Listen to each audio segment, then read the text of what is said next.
Hello welcome back to my channel. ಹೇಗಿದ್ದೀರಾ ಎಲ್ಲ? ನೀವೆಲ್ಲ ಚೆನ್ನಾಗಿದ್ದೀರಾ ಅಂತ ಅಂದ್ಕೊಳ್ತೀನಿ. ಇವತ್ತಿನ ವಿಡಿಯೋದಲ್ಲಿ ನಾನು ದೇಹಕ್ಕೆ ತಂಪಾಗಿರೋವಂಥ ಒಂದು ರಾಗಿ ಹಲ್ವಾ ರೆಸಿಪಿ ತೋರಿಸ್ಕೊಡ್ತಾ ಇದ್ದೀನಿ.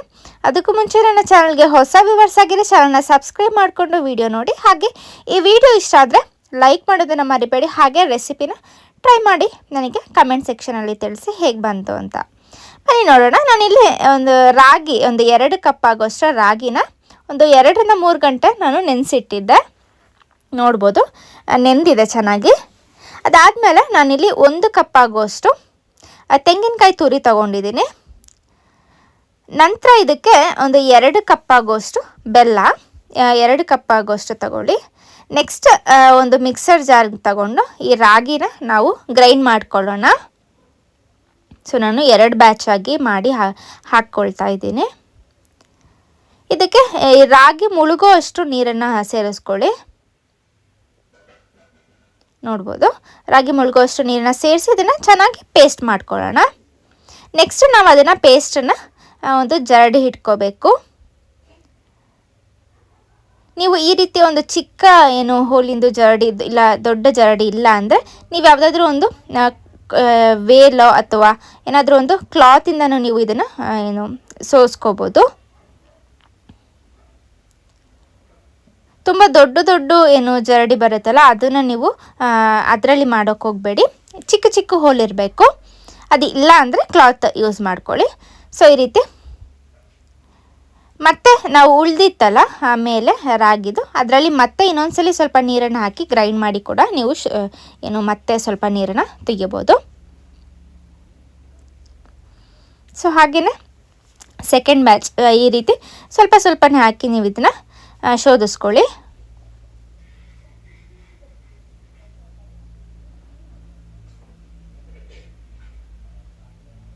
ಇದು ಮಾತ್ರ ಆರೋಗ್ಯಕ್ಕೆ ತುಂಬ ಒಳ್ಳೆಯದು. ಬೆಲ್ಲ ಹಾಕಿರೋದ್ರಿಂದ ತುಂಬ ಆರೋಗ್ಯಕ್ಕೆ ಒಳ್ಳೆಯದು. ಅದಾದಮೇಲೆ ತೆಂಗಿನಕಾಯಿ ತುರಿ ಹಾಗೆಯೇ 2 ಏಲಕ್ಕಿ ಸೇರಿಸ್ಕೊಳ್ತಾ ಇದ್ದೀನಿ. ಅದನ್ನು ಹಾಕಿ ಸ್ವಲ್ಪ ನೀರನ್ನು ಸೇರಿಸ್ಕೊಂಡು ಇದನ್ನು ಪೇಸ್ಟ್ ಮಾಡ್ಕೊಳ್ಳೋಣ. ನೆಕ್ಸ್ಟ್ ನಾನಿಲ್ಲಿ ಬೆಲ್ಲನ ಕರಗಿಸ್ಕೊಳ್ತಿದ್ದೀನಿ.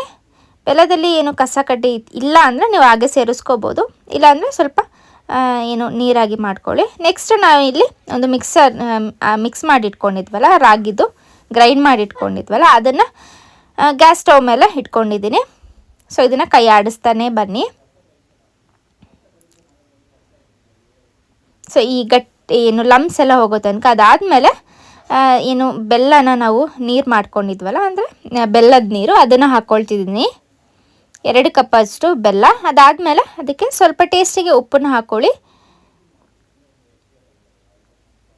ನಂತರ ನಾವು ಮಿಕ್ಸ್ ಮಾಡಿಟ್ಕೊಂಡು ಗ್ರೈಂಡ್ ಮಾಡಿಟ್ಕೊಂಡಿದ್ವಲ್ಲ ತೆಂಗಿನಕಾಯಿ ತುರಿ ಹಾಗೆ ಏಲಕ್ಕಿ ಅದನ್ನು ಕೂಡ ನಾನು ಸೇರಿಸ್ಕೊಳ್ತಿದ್ದೀನಿ.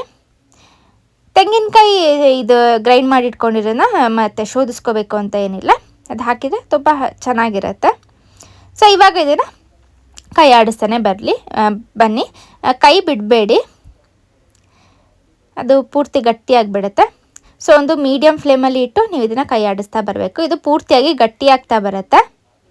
ಸೊ ನೆಕ್ಸ್ಟ್ ಹೇಳೋದು ಮರ್ತೋದೆ, ಇದಕ್ಕೆ ಅರ್ಧ ಕಪ್ ಆಗೋಷ್ಟು ನೀರನ್ನು ಸೇರಿಸ್ಕೊಳ್ಳಿ. ಅರ್ಧದಿಂದ 3/4 ಕಪ್ ಆಗೋಷ್ಟು ಸೇರಿಸ್ಕೊಳ್ಳಿ.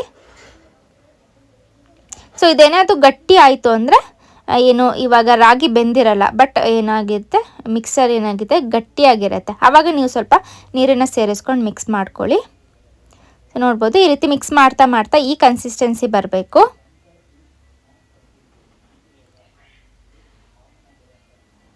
ಹಾಗೆಯೇ ಇದು ಪಾಕ ಕೂಡ ಆಗಬೇಕು.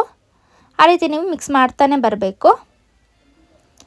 5 to 8 ಮಿನಿಟ್ಸ್ ಬೇಕಾಗುತ್ತೆ ಇದು. ಈ ರೀತಿ ಮಿಕ್ಸ್ ಮಾಡ್ತಾನೆ ಬನ್ನಿ.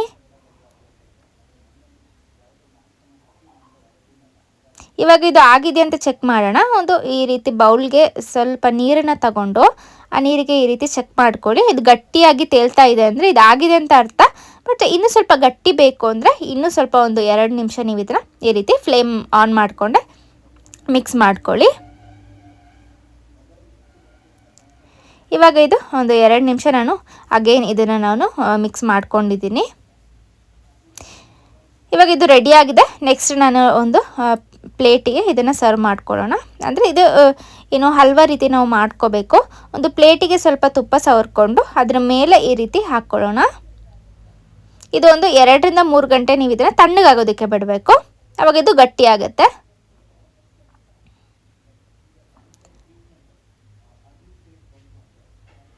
ಮೇಲೆ ಸ್ವಲ್ಪ ಫ್ಲಾಟ್ ಮಾಡ್ಕೊಳ್ಳಿ.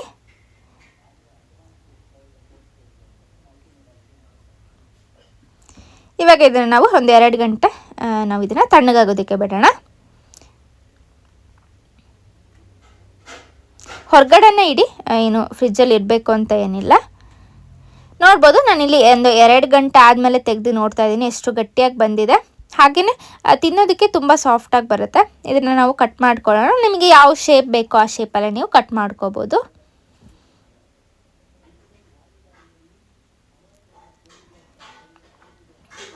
ನೋಡ್ಬೋದು ನಾನಿಲ್ಲಿ ಒಂದು ತೆಗೆದು ತೋರಿಸ್ತೀನಿ. ಸೊ ಗಟ್ಟಿಯಾಗಿ ಹಾಗೆ ತುಂಬ ಸಾಫ್ಟಾಗಿ ಬಂದಿದೆ.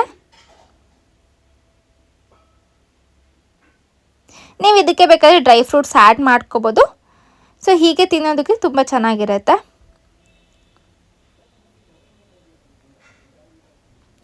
ನೋಡಿದ್ರಲ್ಲ ಇವತ್ತಿನ ವಿಡಿಯೋ ನಿಮಗೆಲ್ರಿಗೂ ಇಷ್ಟ ಆಯಿತು ಅಂತ ಅಂದ್ಕೊಳ್ತೀನಿ.